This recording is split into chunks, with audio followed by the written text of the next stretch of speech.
ఆళ్లగడ్డ నియోజకవర్గం 1962లో ఏర్పడింది. ఈ నియోజకవర్గంలో 14 మంది అభ్యర్థులు ఆళ్లగడ్డలో అధికారంలో కొనసాగారు. వీరిలో కొంతమంది పదవిలో ఉండగానే మరణించడంతో పలుమార్లు బై ఎలక్షన్లు జరిగాయి. మొదటిగా గంగుల తిమ్మారెడ్డి గారు 1967లో విజయం సాధించగా 1972లో ఎస్వి సుబ్బారెడ్డి గారు స్వతంత్ర అభ్యర్థిగా విజయం సాధించారు.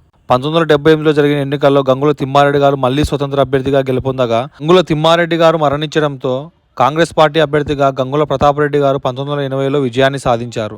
తరువాత జరిగిన 1983 ఎన్నికల్లో ఎస్వి సుబ్బారెడ్డి గారు విజయాన్ని సాధించగా మరలా జరిగిన 1985 ఎన్నికల్లో కాంగ్రెస్ పార్టీ అభ్యర్థి గంగుల ప్రతాపరెడ్డి గారు గెలిచారు.